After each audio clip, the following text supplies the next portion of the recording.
Welcome to the Greater Phoenix Economic Council's CHIPS Act webinar.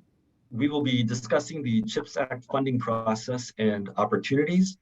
Our goal is to educate you on how to navigate this federal government program to support your expansion and investment in Greater Phoenix. As part of the CHIPS and Science Act, the Department of Commerce is overseeing $50 billion to revitalize the U.S. semiconductor industry, including $39 billion in semiconductor incentives. The first notification of funding opportunities, for NOFO, was released on February 28. Additional guidelines will be released in late spring and early fall. This webcast will cover topics such as CHIPS Act funding opportunities, qualification requirements, compliance requirements, and the application process overall. So thank you again to our viewers for taking the time to join us today. My name is Sean Fogarty, and I'm the Vice President of International Business Development at the Greater Phoenix Economic Council. Now I'm just going to run through some housekeeping. Today's webinar will run for approximately 1 hour. Audience members are muted and without video. This webinar is being recorded and will be shared at a later date. Now, due to time constraints, we will not be able to accept live questions from viewers. Now, should you experience any technical difficulties, please try logging out, checking your connection, and logging back in. I also need to highlight our disclaimer. The information provided on this webinar does not constitute legal advice. Instead, all information, content, and materials available on this webinar and the website are for general informational purposes only. Viewers of this webinar should contact their attorney or qualified service providers to obtain advice with respect to CHIPS Act funding and application. Feel free to contact GPEC and we'll be happy to connect you with these qualified professionals. The views expressed are those of the individual speakers. All liability with respect to actions taken or not taken based on the contents of this webinar are hereby expressly disclaimed. The content is provided as is. No representations are made that the content is error-free. So let's begin. Our presenters today who will be educating us on the CHIPS Act funding process are Michael Patterson, Brett Johnson, and Troy Galan. Our first speaker is Mike Patterson, a partner with Spencer Fane, a firm of 425 attorneys in 22 cities. He helps U.S. businesses navigate corporate, compliance, securities, and transactional matters. He has extensive experience in domestic and international mergers, acquisitions, joint ventures, distribution, licensing matters, and market entry strategies. He has recently been working with his team to help multiple companies in the semiconductor industry and its supply chain, whether on CHIPS compliance, leasing, construction, corporate structuring, technology licensing, workforce and employment, and other issues. So with that, I will hand it over to Mike Patterson. Thank you, Sean. Thank you, GPEC. Awesome opportunity today. And I want to say thank you to PJ Patrick Lawhan, my associate who helped me substantially in putting this together today, and he's listening in today. Let's talk real quick on, for my part, on just a summary of CHIPS, which is the Creating Helpful Incentives to Produce Semiconductors, CHIPS Act. Someone was created there. That was passed by Congress in July of 2022. And now we have our first NOFO, or Notice of Funding Opportunity, has been issued for the $50 million that Sean mentioned. Let's talk about the methods for this. So the whole point of this goal is to boost American semiconductor research, development, and production, and secure our supply chain and get it into the United States so that we are less dependent as a country on just totally dependent on foreign sources. The methods of the funding, up to only 5 to 15% of the total project capital expenditures are going to be actual grants. There were a lot of people who thought, oh, they're going to give me the whole amount of my project. No, not true. Only 5 to 15% in a grant. There are additional loans that can be a direct loan from CHIPS and the Department of Commerce, and or CHIPS government loan guarantees. If you've ever done like an SBA loan or something, you find that there are also programs where you go to a bank and you get the loan from the bank, but who guarantees that loan? It's the government. But between the actual grant funding and the actual direct funding, direct loans or loan guaranteed loans where the government participates, this is not expected to be more than 35% of any of the total part of your project capital expenditure. What does that mean? That means you've got to make plans to come up with the other 65%. How are you going to do that? Well, they are strongly suggesting, and the government calls with us, private, your own private funding, of course, but then the advanced manufacturing investment credit. They're significantly wanting participants, applicants to go looking for investment credit out of that on the tax side. And then, of course, and then state and local credits in addition to that. And then both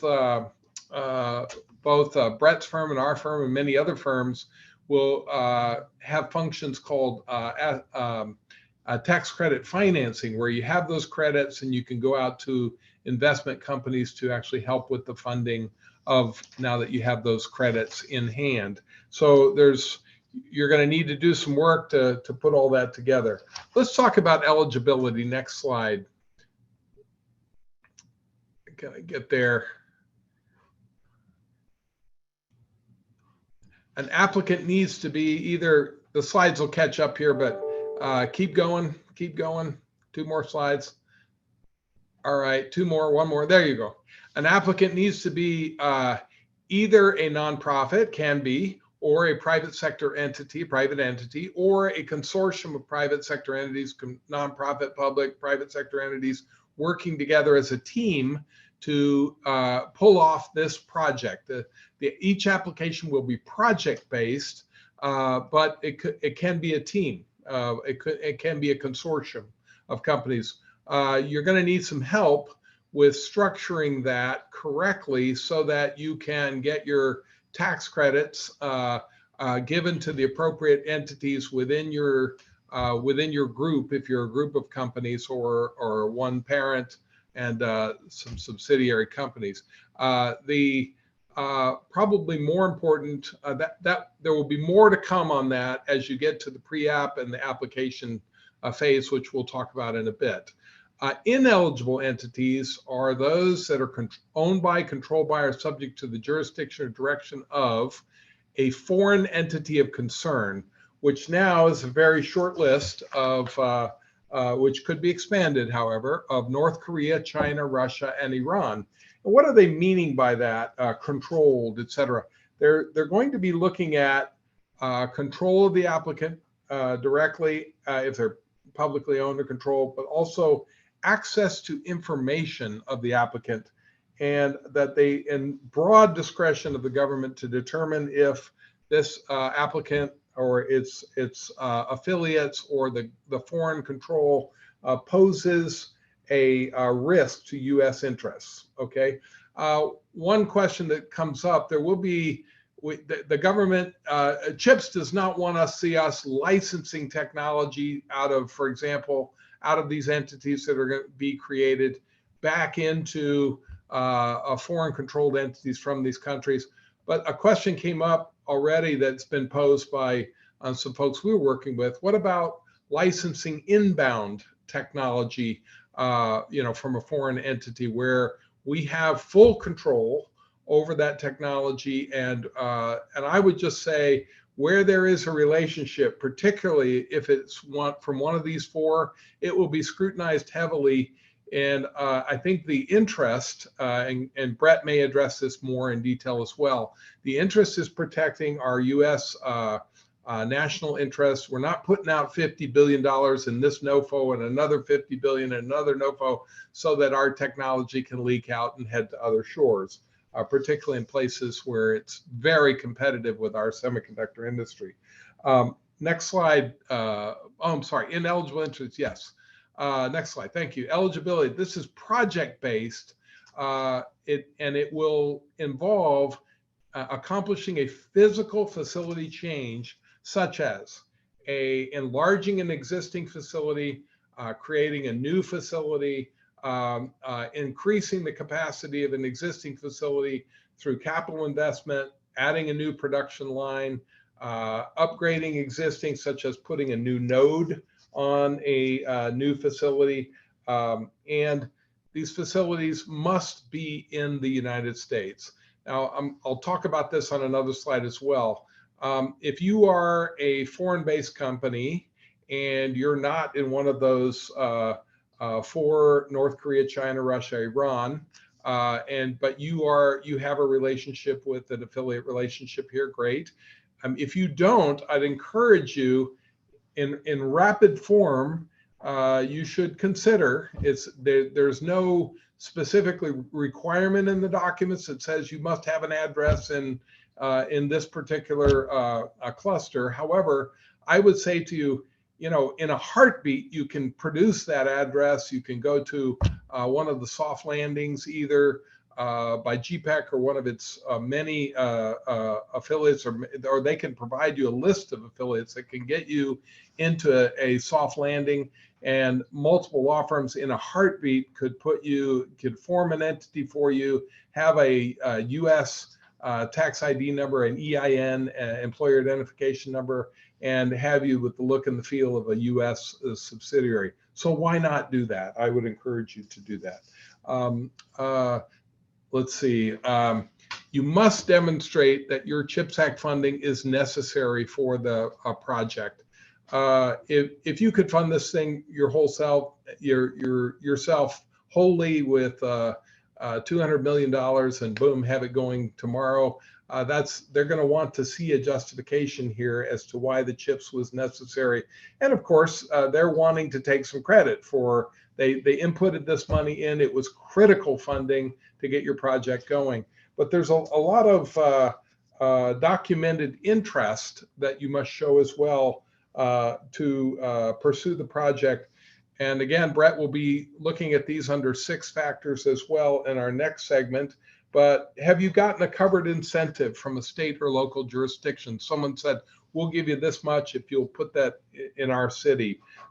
Is there a tie to community investment or some educational training facility? Is there a documented interest in that project being here?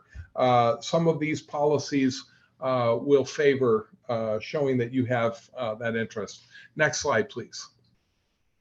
The first NOFO or notice of funding opportunity that came out last month at the end of the month.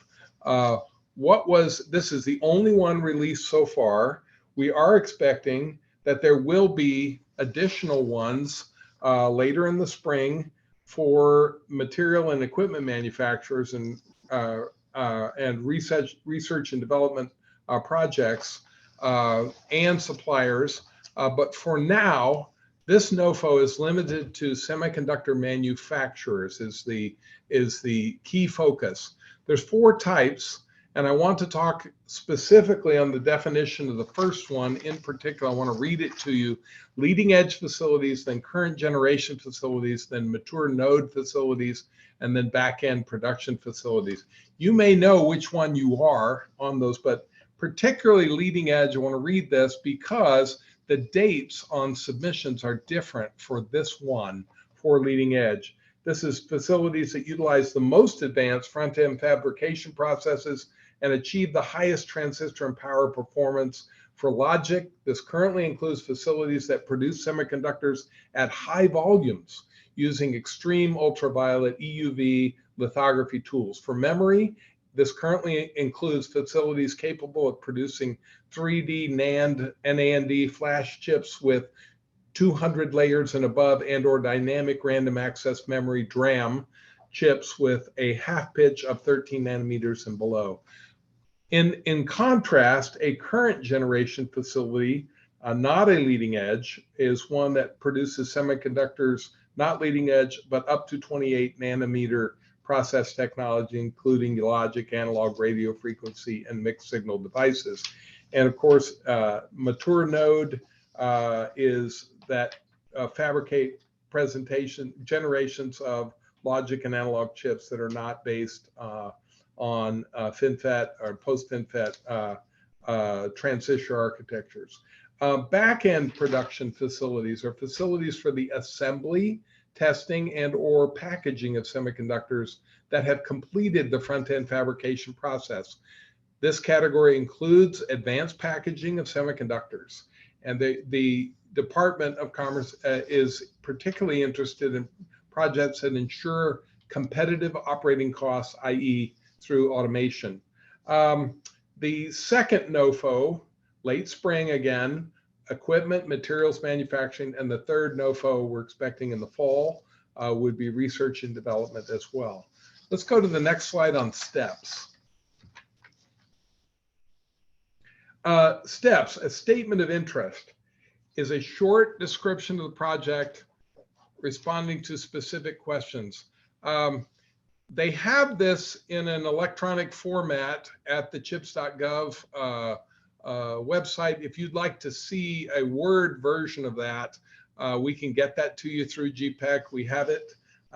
Several of our clients are already working through it. My big, strong suggestion is that you do this offline and work through several drafts of it and get it right.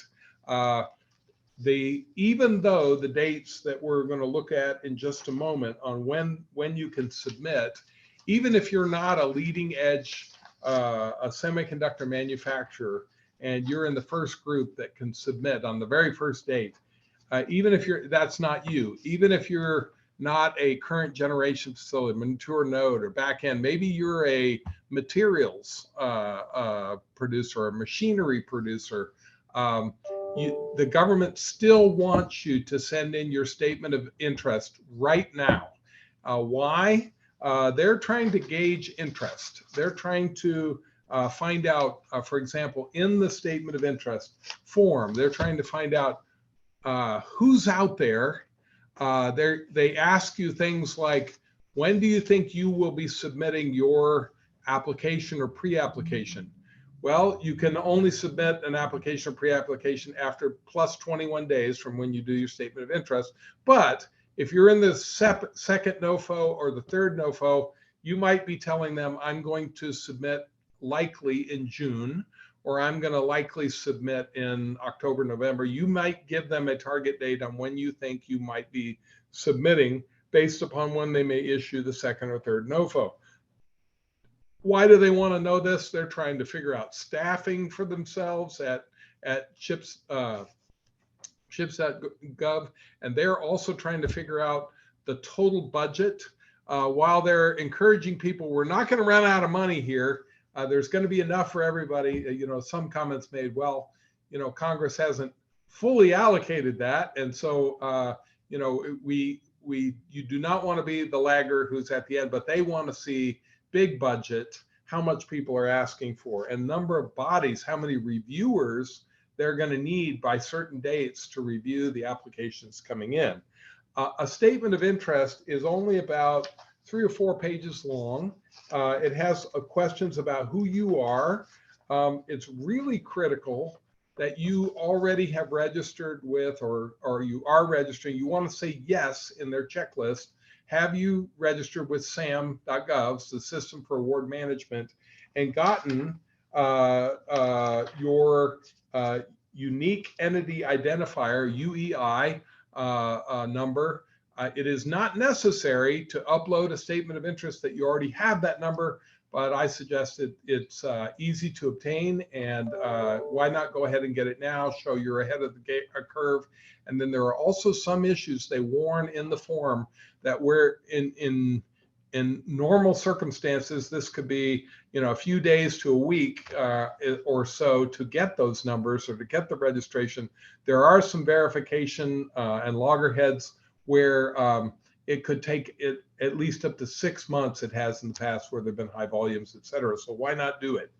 The statement of interest, no matter who you are on this call, if you're going to be involved in a project eventually and submitting something, you need to do this now. This is first step. Pre-application, what's that? For those who are in those 4 categories I mentioned for the initial NOFO, A pre-application is highly recommended. It's not required. It's optional, but highly encouraged to give much more detailed information than the initial statement of interest. And the department will provide feedback to you, and that is so helpful. Then you must include your answers to those questions in order to do your full application.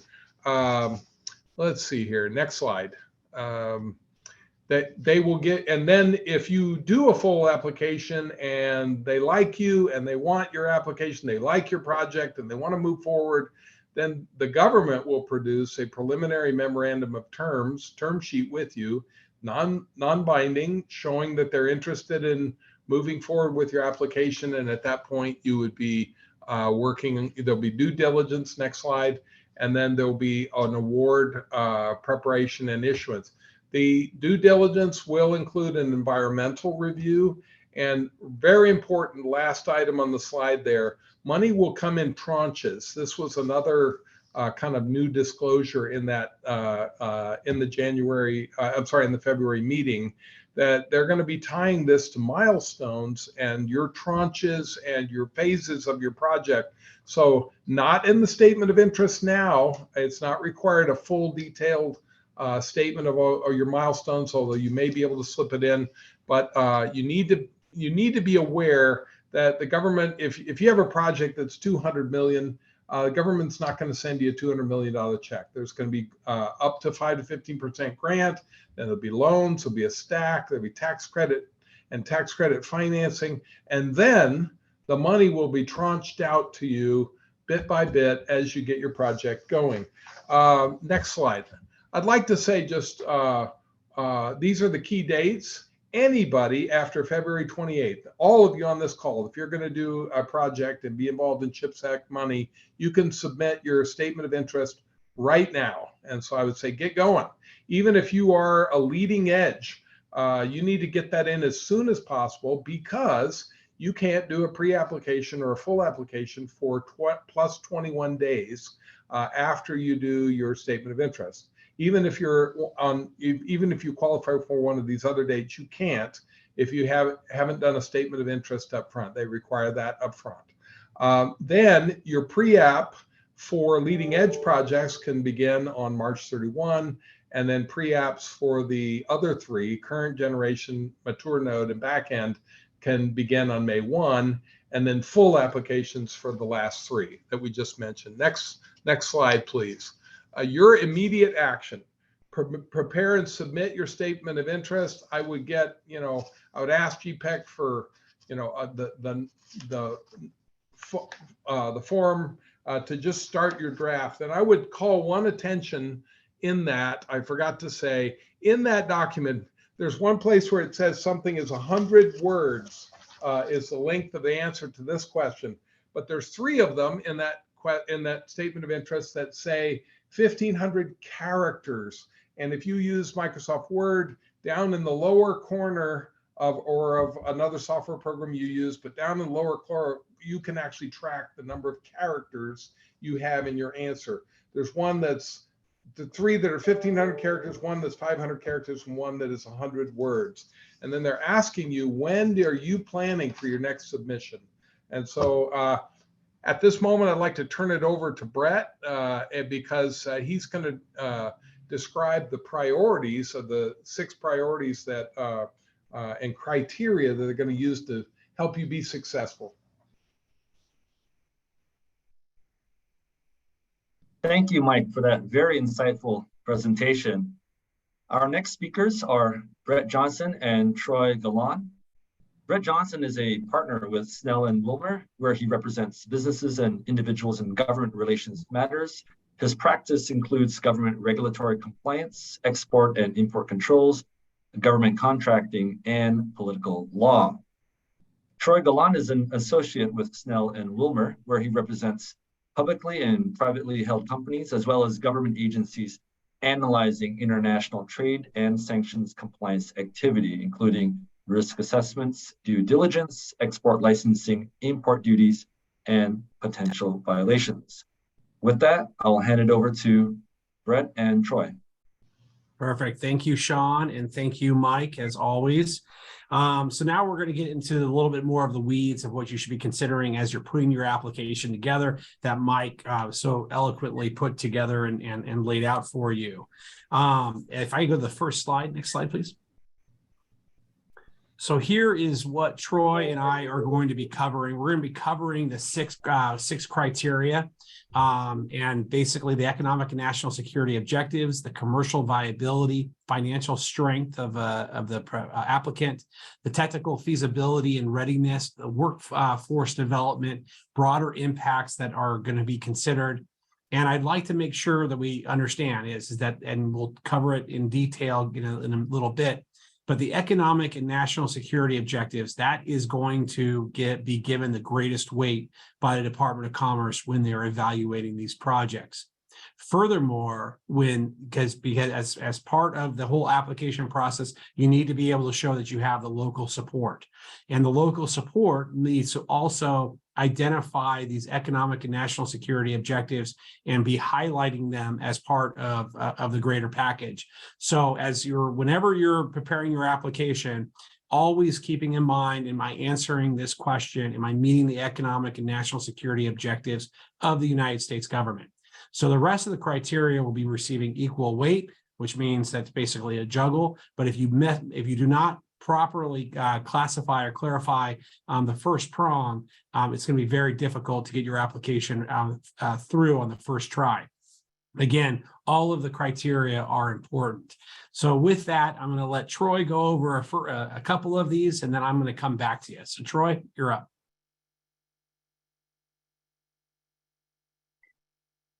Hi, everyone. As Brett mentioned, I will be talking about the different criteria for the application.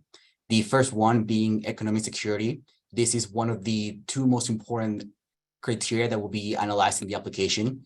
Here, when looking at applications, they will concentrate on whether you're able to build a domestic manufacturing capacity. What does this mean? It basically means that they want to make sure that there is a self-sustaining ecosystem, that if we have another crisis at some point that requires borders to be shut down, that will not be affected by what is going on in countries outside the United States. As we all know, the policy of the United States government these days is on decoupling from other countries. Of course, there is an emphasis on China. And how will that be demonstrating in an application? Basically, the department will look at what is the demand of the specific technology that the facility will be working on. And they're looking for projections of what the output of the facility is and whether there are any customers that are ready to take on that specific technology. As we know, there's a lot of shortage of chips these days, so that should not be too complicated. And as well, they want to be able to know that the facility has a future, that the facility will be able to be upgraded, not necessarily in the near future, but that this facility will not become obsolete relatively close down the line. In terms of national security, again, this being one of the most important factors. Actually, real quick, can you go through the two more slides, please?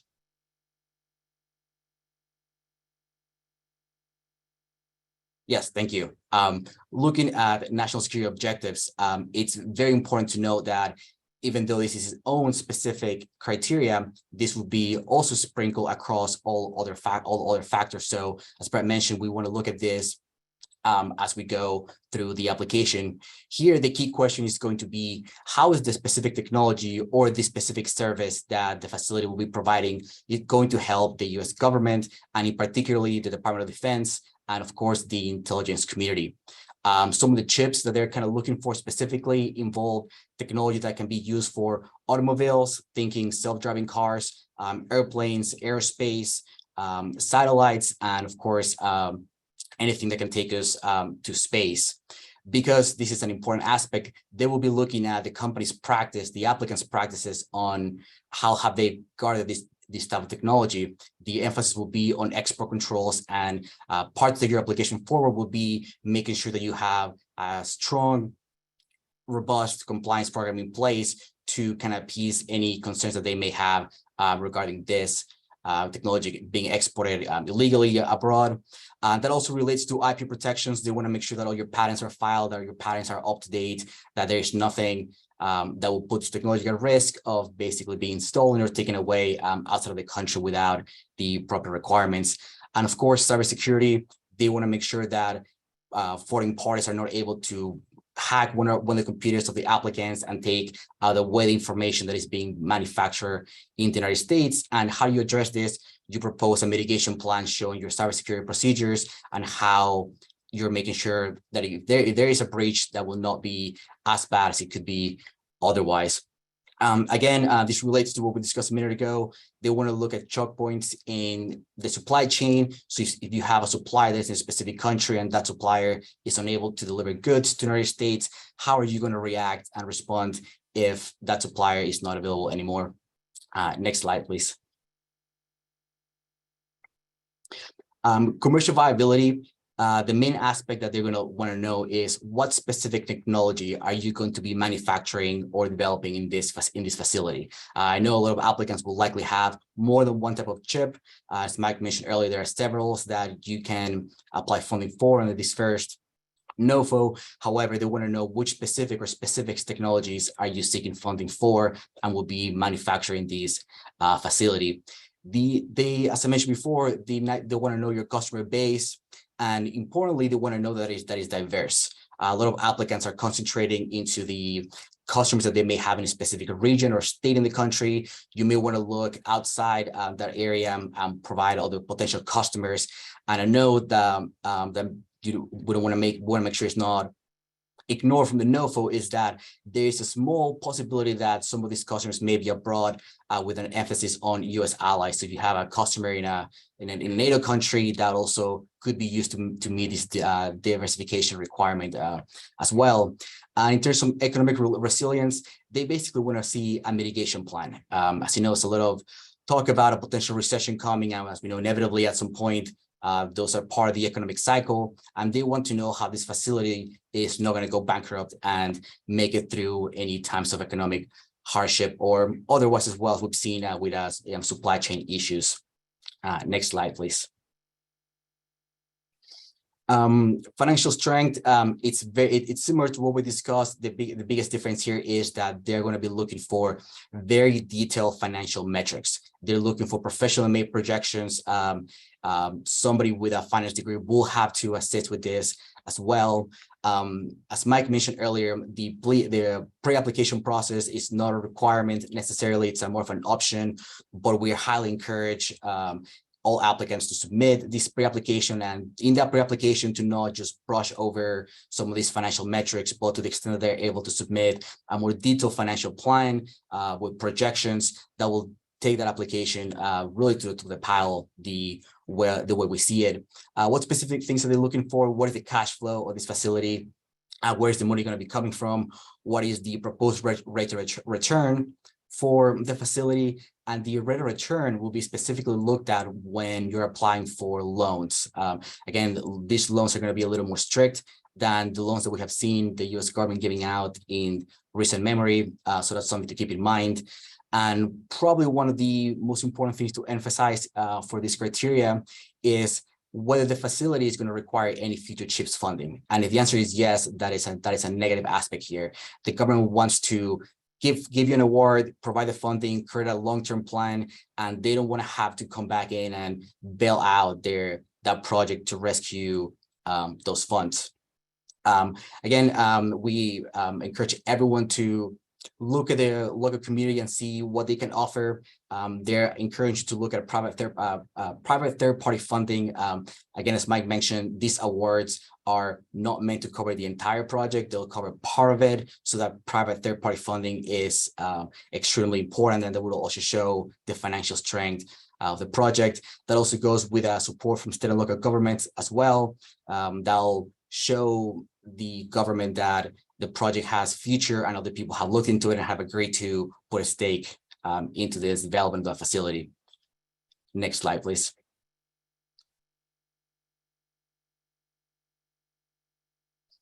The technical feasibility and readiness of the facility. As we know, there's been a supply shortage of chips, and the government would like to get these facilities up and running as soon as possible. To clarify, there is funding for brand new facilities to break the ground and start from scratch. However, some of the applications that will be prioritized are when there is an existing infrastructure in place already. And whether we're talking about a new facility or an existing facility, the government wants to see a plan that goes from day one, from the day the applicant gets the award, all the way to the first day that the chips come out of this facility. So they want to see subcontracting, permitting plans, every detail of the process. They want to see it up front, and there's probably not going to be as much leeway in we'll figure it out later. Part of that application process is going to be presenting your partners in this project. Of course, any project will have subcontractors. There will be suppliers for the facility. There will be a legal and a finance team that will be behind this project. And what the government wants to see is how those specific partners that are not the main applicant, but let's call them the sub-applicants, are qualified to take this facility to production. So that's important to note. And I know we've had some people asking, hey, I am a supplier for a facility. How can I qualify for funding on my own? Or I am a smaller manufacturer. How do I qualify for funding? And the answer is you probably want to join a consortium, join with another applicant. And again, for that main applicant, those specific partners will be looked at in very close detail. The big thing here is going to be compliance with permits. The department is very aware that there's going to be a lot of permitting required, environmental permits, construction permits, and so on. They want to make sure that you will have the ability to acquire these permits. And if you've never acquired these permits, or even if you have done so in the past, you want to make sure you have the right people behind you to help you with this, because the department will be interested in that experience that you may present. Next slide, please. In terms of workforce development, the main thing that I like to point out before I get into the weeds of it is that they will be looking at the workforce of the facility itself, but also at the construction crew that will be involved. So whether it's a facility that has to be modernized or a brand new facility, these requirements will apply across the board. Again, they will apply also not only to the main applicant, but also to every contractor and subcontractor. It will trickle down all the way to the bottom.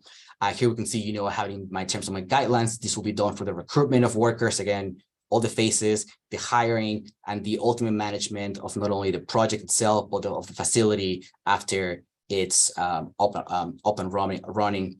The way this will be analyzed is through the good jobs principle. This is a set of guidelines that was developed by the Department of Commerce and the Department of Labor together. They're publicly online. And among the things that they look at is whether the workforce is diverse enough based on where the facility is located, whether it's serving underserved communities as well, people of color, women, veterans, and so on. There is a requirement of allowing labor unions and making sure there's policies in place to allow for concerted activity as well. One of the things that they look at as well is your relationship with the government and with some other local organizations, economic organizations.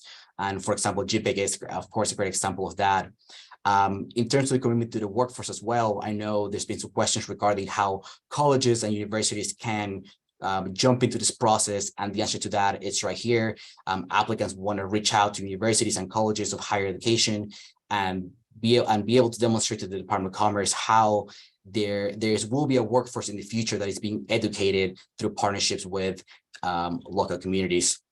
And again, the last aspect here is that all these requirements, all these compliance requirements, they're not necessarily cumbersome. A lot of it will be very helpful in taking this facility forward. They'll, meeting these requirements will help applicants get some of the grants that they're required to get from local and state governments. And as well, this will go a long way by helping the facility promote itself and being welcoming to the community that they ultimately will be hopefully thriving at. Next step, and I'm going to pass it back to my colleague, Brett. Perfect. Thanks, Troy. The last criteria for the 6 criteria that the CHIPS put out is called the broader impacts. And as you'll notice is that sometimes there's overlap on some of the principles, and you just need to reiterate and make this a marketing activity. So part of the is the compliance side. We're going to go through multiple slides about the compliance, but obviously the broader impacts is a category in itself. The company, the applicant, must make promises to the government in a wide variety of areas. So one of the main one is going to be refraining from stock buybacks, the commitment to invest in local R&D facilities, and as Troy mentioned, the goal to collaborate with higher education institutions. So let me stop there real quick. And what does that exactly look like? And Mike mentioned it earlier on in regard to what we call teaming agreements. And teaming agreements actually is a concept that's well recognized within the federal government world. And so if they're asking you as part of your broader impacts of how you're going to bring it in, there's two ways of doing it. Number one is how are you going to outreach and meet some of these compliance requirements, such as under the next area with a minority-owned, veteran-owned, women-owned small businesses. That's great that you're going to show your outreach and what we normally call a small business subcontracting plan in the federal government contracting realm. But is it possible that a better approach is to actually create this team, not just show how you're going to do the outreach, but actually create that team ahead of time that basically parallels both higher education here in Arizona, whether it's U of A, Grand Canyon, ASU, NAU, or the multitude of other universities that are within the state of Arizona, or quite honestly, even outside of Arizona. Right? There's not a requirement necessarily to use higher education in the place that you can, and it's just the location and bringing that team together and showing kind of the cross-pollination. The importance from that is that although, as Sean pointed out early on, there's about a little over $50 billion at issue here, this is old school politics. That has to be sprinkled out across the entire nation. Now, Arizona is probably one of the most well-positioned states to receive a good portion of the CHIPS Act funding. But to the extent that you're able to show this wider reach across the United States as part of a team, it's something that you might want to be considering about. So basically, it's a marketing strategy, but the marketing strategy should be part of your teaming arrangement and really kind of bringing that to fold. Next slide, please. Okay, so the eligible funding requirements, basically it's what we think is going to happen is the Office of Management and Budget puts out a list of what are allowable uses. And again, this isn't the first time that the government has kind of concentrated on semiconductor industries for purposes of developing a base domestic manufacturing or R&D requirement. Many different governmental agencies have been entering into with semiconductor businesses what's called other transaction agreements, which is kind of a quasi-government contract realm, and they are well suited to developing this project, whether it's a construction project to develop a new facility or a whole new program to basically explore and expand the industry here in the United States. So again, it's not going to be recreating the wheel. It's just be basically understanding the wheel. So if you want to just Google it real quick, you could put in OMB allowable uses, and those are the allowable uses that are traditional for both grants and government contracting. Real quick before I forget, on the broader impacts one thing that you're going to have to be cognizant of is what we call NEPA compliance. That's the National Environmental Protection Act compliance. That you're going to also have to show that you're going to be meeting those requirements. How are you going to address any of the environmental issues during the project phase? So please do not forget that very important element. Next slide, please. So here's what we've actually received more questions than not on is the funding restrictions. What can't I use it on versus what I can use it on? And people have tried, or clients and people who are interested in this area have been trying to push the envelope pretty much, and it hits directly towards what the U.S. government is concerned about and why the CHIPS Act was brought in. So much of the semiconductor industry has been put offshore for so long, primarily in regard to China and a few other countries, but China being the most important for purposes of what the government is concerned, the United States government is concerned about. So again, you're going to have some of these caveats or requirements that you're going to commit to not making significant transactions and expanding the semiconductor manufacturing in a foreign country of concern that we've already talked about before during a 10-year period. Okay. Now, what exactly is a significant transaction? Definitely, it's going to be sharing anything that is being developed with the federal United States government's monies. Okay, right off the bat. If there's going to be any kind of cross flow of technological exchange, that's going to be of a significant concern. Again, it's going to be enforced by a written agreement. And many of you, if you've never been involved in government contracting before, there is a whole statute called the False Claims Act that is going to be heavily enforced in this regard to ensure that the United States is not making investments that is going to be able to support another country's development in the semiconductor industry, most notably China. So no joint research, no technology licensing. And again, it's going to be enforced during the entire award period plus a period afterwards for the 10 years. Separate from those funding restrictions, you have to make sure you understand as to whether or not there are other foreign ownership control considerations into the arrangement.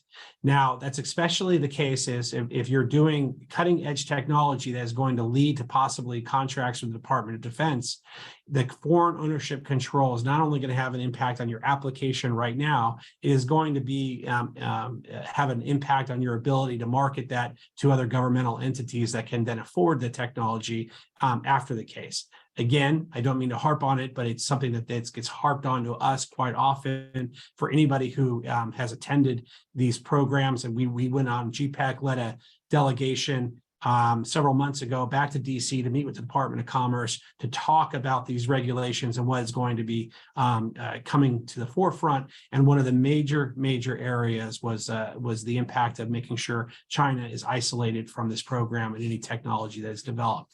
Next slide, please. Okay, so one of the things that you're going to have to do that Mike made reference to is that you're going to have to register with SAMS. That's the supply.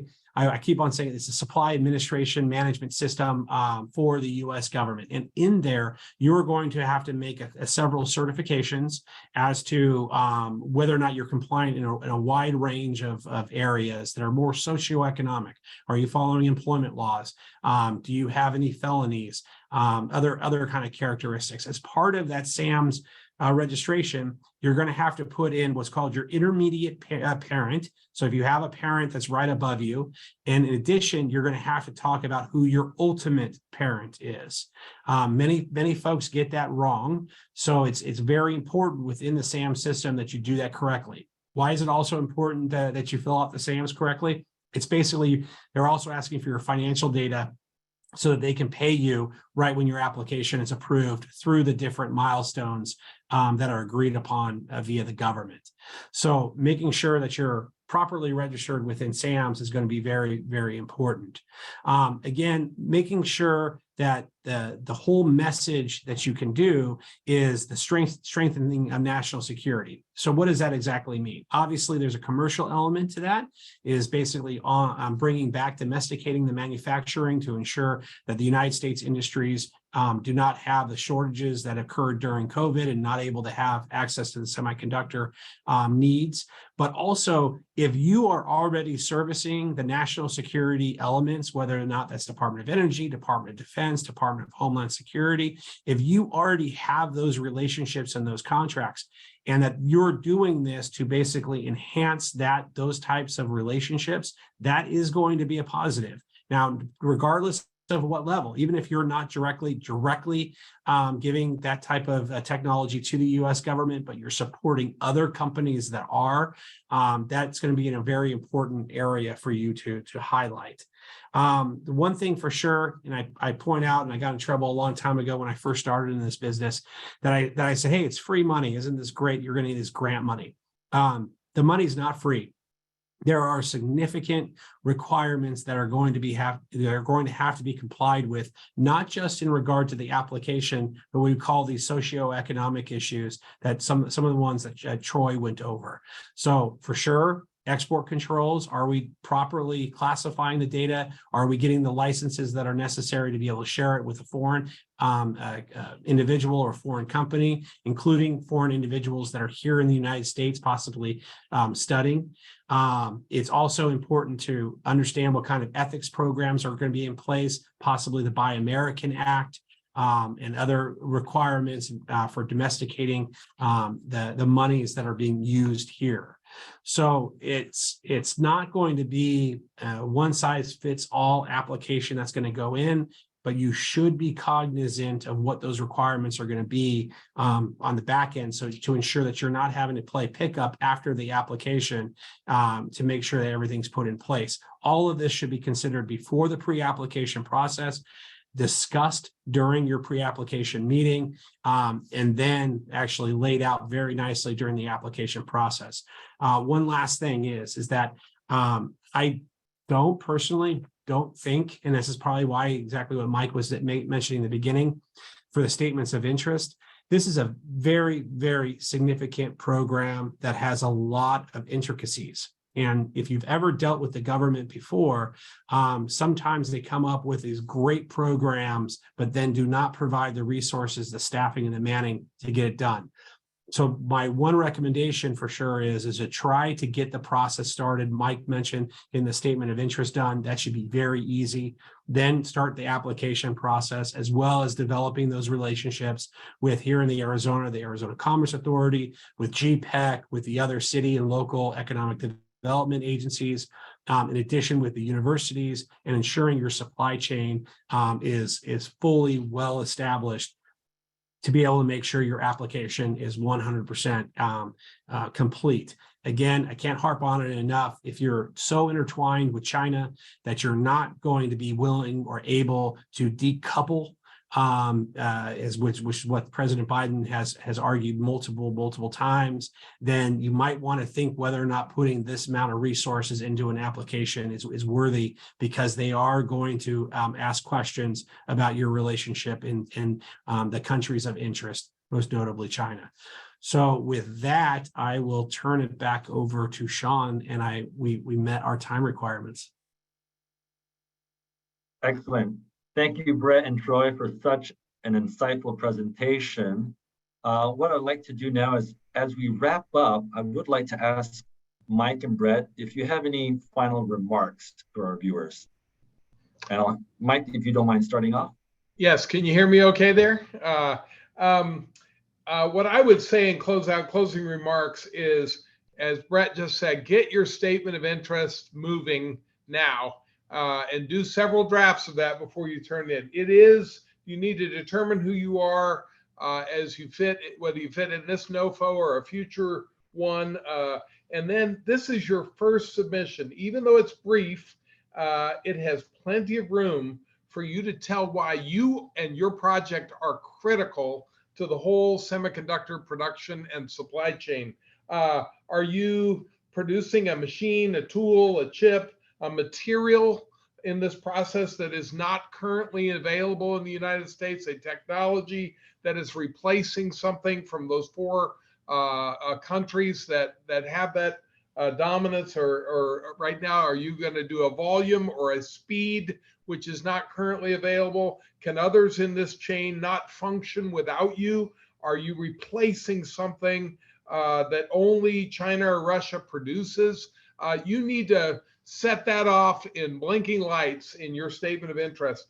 And also they indicated that they're hoping to create at least 2 clusters in the United States of companies and supply chains that will function efficiently together.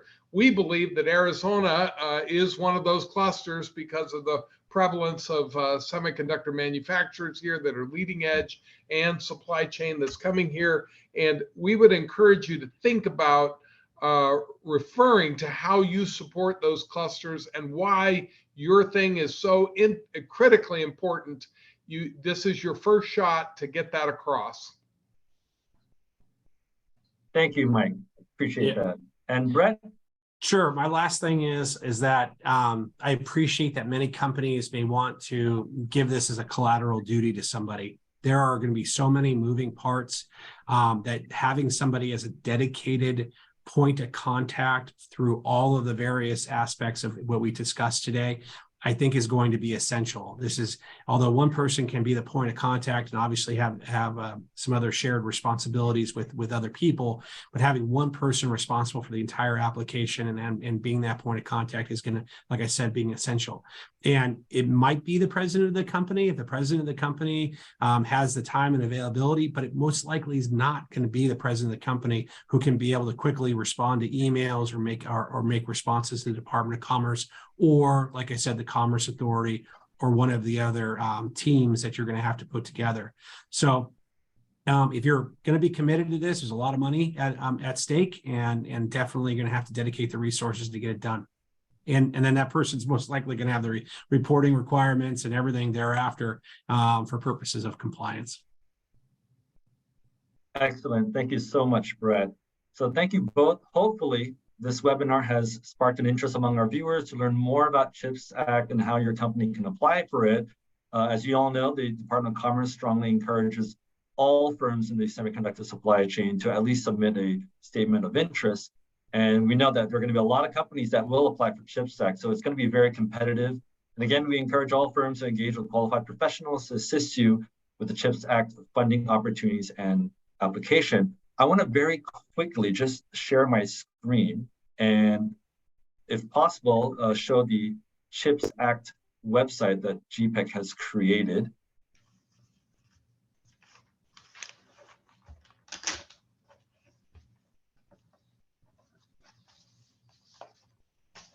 So we encourage you to visit our GPEC CHIPS Act website, where you will see all the latest information and latest releases and notifications posted on this web resource page, including this this webinar. And we're going to be sharing the link to the video of this webinar as well. We'll continue to add and update it. So be sure to submit your email and subscribe to this email list so that you'll be updated when there are new resources added to this web page. And likewise, for companies that are planning to submit an application, GPEC is also going to provide an economic impact analysis if you need it.